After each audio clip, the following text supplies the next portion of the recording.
नमस्कार दोस्तों, आपका स्वागत है यूपी मेंटोर में। तो हम आज देखेंगे उत्तर प्रदेश का सामान्य ज्ञान, यूपी जीके के कला, सांस्कृतिक और पर्यटन का महत्वपूर्ण टॉपिक। ठीक है, तो इसमें हम देखेंगे 40 महत्वपूर्ण इंपोर्टेंट क्वेश्चंस। तो चलिए शुरू करते हैं। क्वेश्चन नंबर 1, चिकनकारी कढ़ाई की उत्पत्ति उत्तर प्रदेश के किस शहर में हुई थी? तो वो हुई थी मुगलों के द्वारा 17वीं शताब्दी में शुरू की गई लखनऊ में। ठीक है, इम्पोर्टेंट। 88,000 ऋषियों की तपोभूमि के रूप में प्रसिद्ध नैमिषारण्य किस जिले में है? तो वह सीतापुर जिले में। पागल बाबा मंदिर अपनी कठपुतली प्रदर्शनी के लिए प्रदेश में कहाँ प्रसिद्ध है? तो यह वृंदावन में। पूर्वांचल में पति के विरह में गाया जाने वाला उत्तर प्रदेश का प्राथमिक लोकगीत कौन सा है? तो यह है बिरहा। इसके प्रथम गायक थे बिहारी यादव। ठीक है। भारत खंडे संगीत विश्वविद्यालय की स्थापना कब हुई? तो ये हुई थी 1926 में। कहाँ पर है? लखनऊ में है। और पंडित विष्णु नारायण भारत खंडे के प्रयासों से इसकी स्थापना हुई थी। उत्तर प्रदेश में राष्ट्रीय कथक संस्थान की स्थापना किस वर्ष हुई? तो ये 1988-79 में लखनऊ में। प्रसिद्ध ठुमरी गायिका गिरिजा देवी का जन्म कहाँ हुआ था? तो ये हुआ था वाराणसी में, और वाराणसी घराने से संबंधित हैं, जिन्हें शिष्य प्यार से क्या कहते हैं? अप्पा जी कहते हैं। ठीक है, किसे? गिरिजा देवी को शिष्य प्यार से अप्पा जी कहते थे। अगला क्वेश्चन, कथक के प्रख्यात नर्तक बिरजू महाराज का जन्म 4 फरवरी 1938 को कहाँ हुआ? तो ये लखनऊ में हुआ था। ठीक है।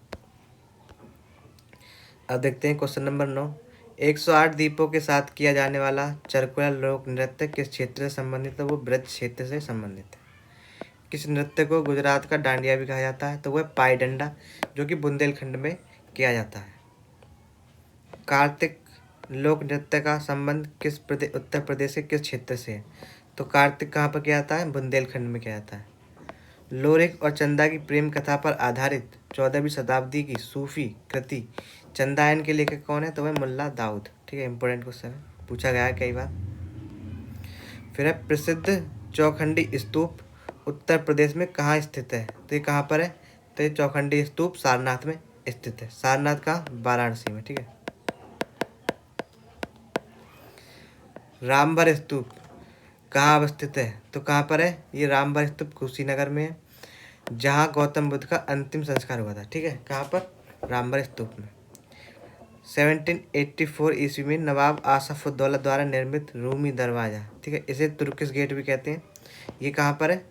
तो ये लखनऊ में है। किसने बनवाया था? नवाब आसफ उद्दौला ने। ठीक है। प्रसिद्ध शनिदेव मंदिर कोकिलाबन प्रदेश के किस शहर में स्थित है? तो ये कोसीकला मथुरा में है। ठीक है, चलिए आगे देखते हैं। यूनेस्को द्वारा ताजमहल को किस वर्ष विश्व धरोहर सूची में शामिल किया गया था? तो 1983 में। ठीक है, 1983 में ताजमहल को विश्व धरोहर की सूची में शामिल किया गया। फिर फतेहपुर सीकरी को यूनेस्को विश्व धरोहर सूची में कब शामिल किया गया? तो फतेहपुर सीकरी को किया गया था 86 में। ठीक है, 3 साल बाद ताजमहल के। फिर अब भारतीय पर्यटन के स्वर्ण त्रिकोण में उत्तर प्रदेश का कौन सा शहर शामिल है? तो कौन सा है? आगरा। उत्तर प्रदेश राज्य पर्यटन विकास निगम की स्थापना किस वर्ष हुई थी? तो ये हुई है 1974 में। ठीक है, उत्तर प्रदेश राज्य विकास निगम इम्पोर्टेंट है, ये दोनों भी बहुत बहुत इम्पोर्टेंट आए हैं कई बार। चलिए आगे देखते हैं। हाल ही में आयुर्वेद महोत्सव का आयोजन उत्तर प्रदेश के किस शहर में हुआ? तो हुआ था झांसी में। प्रसिद्ध वाटर गंगा महोत्सव कहाँ आयोजित होता है? तो ये प्रयागराज में होता है। ठीक है, वाटर गंगा महोत्सव। महमूद गजनवी के सेनापति सैयद सलार मसूद गाजी का मेला कहाँ लगता है? तो ये बहराइच में लगता है। ठीक है, कौन किसकी दरगाह पर? सैयद सलार की। ठीक है, और ये महमूद गजनवी के सेनापति थे। पूर्वांचल का प्रवेश द्वार कहे जाने वाले बाराबंकी में कौन सा प्रसिद्ध मेला लगता है? तो बाराबंकी में लगता है देवा शरीफ। इम्पोर्टेंट है। ठीक है, ये मोस्ट इम्पोर्टेंट ही ले गए क्वेश्चन सारे वैसे। चलिए आगे देखते हैं। प्रदेश की पहली डिजिटल नक्षत्र आर्यभट्ट नक्षत्रशाला कहाँ स्थित है? तो ये कहाँ है? रामपुर में, जिसका पूर्व नाम था डॉक्टर भीमराव अंबेडकर नक्षत्रशाला। ठीक है, इम्पोर्टेंट। उत्तर प्रदेश में इंदिरा गांधी नक्षत्रशाला कहाँ स्थित है? तो ये कहाँ है? ये लखनऊ में स्थित है। शहीद विजय सिंह पथिक खेल परिसर उत्तर प्रदेश में कहाँ स्थित है? तो ये कहाँ है? ये है ग्रेटर नोएडा में, शहीद विजय पथिक खेल परिसर। अटल बिहारी वाजपेयी इकाना अंतर्राष्ट्रीय क्रिकेट स्टेडियम कहाँ स्थित है? तो ये लखनऊ में। उत्तर प्रदेश का बांदा जनपद किस नदी के किनारे बसा हुआ है? तो बांदा केन नदी के किनारे बसा हुआ है। बस्ती जनपद किस नदी के तट पर स्थित है? तो यह कुआनो नदी के तट पर स्थित है, ठीक है, बस्ती। फिर भगवान राम की तपोभूमि चित्रकूट किस नदी के किनारे स्थित है? तो वह मंदाकिनी नदी या इसे पैसुनी नदी भी कहते हैं। गाजियाबाद शहर किस नदी के किनारे स्थित है? तो गाजियाबाद किस किनारे? हिंडन नदी के किनारे। हिंदी के प्रसिद्ध लेखक मुंशी प्रेमचंद का वास्तविक नाम क्या था? तो क्या था? इनका नाम था घनपत राय श्रीवास्तव। प्रसिद्ध उर्दू कवि फिराक गोरखपुरी का मूल नाम क्या है? तो फिराक गोरखपुरी का मूल नाम है रघुपति सहाय। इंपोर्टेंट क्वेश्चन पूछा गया है। 1982 में यामास रचना के लिए किस प्रमुख कवयित्री को ज्ञानपीठ दिया गया था? ठीक है, कब किसको दिया गया था? तो वह महादेवी वर्मा। काकोरी कांड के नायक राम प्रसाद बिस्मिल का जन्म कहाँ हुआ था? 1897 में। तय हुआ था शाहजहाँपुर में। सिंह सेनापति और वोल्गा से गंगा के रचयिता कौन है? तो वह राहुल सांकृत्यायन। इनका जन्म कहाँ हुआ था? तो राहुल सांकृत्यायन का जन्म हुआ था आजमगढ़ में, पदगा गांव में, ठीक है। फतवाए जहांदारी का लेखक जियाउद्दीन बरनी उत्तर प्रदेश के कहाँ के निवासी थे? तो वो थे बरन, ठीक है, जो वर्तमान बुलंदशहर कहा जाता है। बुंदेलखंड का कश्मीर किस स्थान को कहा जाता है? तो वो है चरखारी महोबा, ठीक है।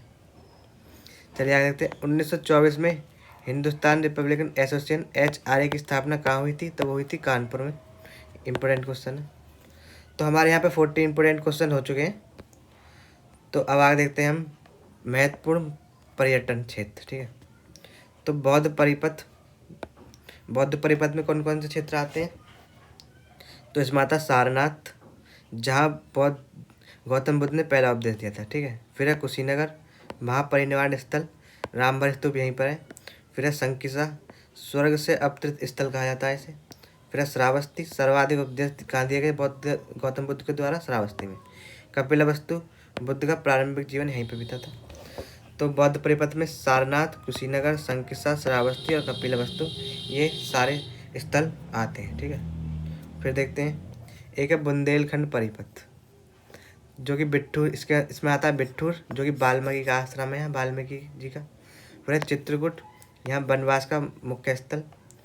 झांसी, रानी लक्ष्मीबाई की कर्मभूमि और आयुर्वेद महोत्सव यहीं मनाया था। फिर है महोबा, बुंदेलखंड का कश्मीर कहा जाता है, ठीक है, और चरखारी नृत्य भी यहीं होता है। कालिंजर, यहाँ पे ऐतिहासिक किला है कालिंजर का, ये कहाँ है? बांदा में, ठीक है। तो बुंदेलखंड परिपथ में बिट्ठूर, चित्रकूट, झांसी, महोबा, कालिंजर आदि स्थल आते हैं। चलिए आगे देखते हैं। अब देखते हैं उत्तर प्रदेश के प्रमुख साहित्यकार। तो जो मुंशी प्रेमचंद्र है, इनका मूल नाम क्या था? तो वह घनपत राय श्रीवास्तव था, और इनकी जन्मभूमि बनारस, और इनने जो रचनाएं लिखी हैं गोदान, रंगभूमि और प्रेमाश्रम, ठीक है। फिर है फिराक गोरखपुरी, इनका वास्तविक नाम रघुपति सहाय। इनकी जन्मभूमि गोरखपुर, और ये इनकी रचनाएं गजल गायकी, मिर्जा गालिब के बाद महान जो है गजल गायकी में यही है फिराक गोरखपुरी। फिर है महादेवी वर्मा, जो कि आधुनिक युग की मीरा कही जाती हैं। इनका जो मूल नाम है फ्यूनिक वर्मा है, ठीक है, क्या? फ्यूनिक वर्मा। फिर है फर्रुखाबाद, इनका जन्म हुआ फर्रुखाबाद में, और इन्हें यामा के लिए ज्ञानपीठ पुरस्कार मिला था 1982 में, और पद्म विभूषण भी मिला था, ठीक है। राहुल सांकृत्यायन, इन्हें घुमक्कड़ कवि कहा जाता है, और इनका जो वास्तविक नाम है वो, इनका नाम तो पता नहीं है।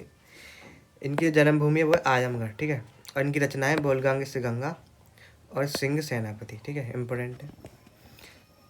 तो चलिए अब देखते हैं स्थापना और यूनेस्को धरोहर। तो 1924 में हिंदुस्तान रिपब्लिकन एसोसिएशन HRA की स्थापना कहाँ हुई थी? कानपुर में। इसके बाद ही 1928 में HSRA, ठीक है, हिंदुस्तान सोशलिस्ट रिपब्लिकन एसोसिएशन। तो सोशलिस्ट शब्द जोड़ दिया था भगत सिंह ने इसमें, ठीक है। और वो इस संगठन के साथ जुड़ गए थे। भारत खंडीय संगीत महाविद्यालय की स्थापना लखनऊ में हुई, कब? 1926 को। उत्तर प्रदेश राज्य पर्यटन विकास निगम की स्थापना 1974 में। ताजमहल को यूनेस्को विश्व धरोहर सूची में शामिल किया गया था 1983। फतेहपुर सीकरी को यूनेस्को में कब शामिल किया गया? 1986 में। और राष्ट्रीय कथक संस्थान की स्थापना लखनऊ में कब की गई? 1988 को। ठीक है, तो ये मोस्ट इम्पोर्टेंट क्वेश्चन हमने कर लिए। तो अगर वीडियो पसंद आई हो तो वीडियो को लाइक करना और कमेंट करके बताना अपना सुझाव, और चैनल को सब्सक्राइब जरूर कर लेना। तो बहुत बहुत धन्यवाद लास्ट तक जुड़े रहने के लिए। इसी तरह के प्रैक्टिस सेट्स के लिए हमारे साथ जुड़े रहें। धन्यवाद।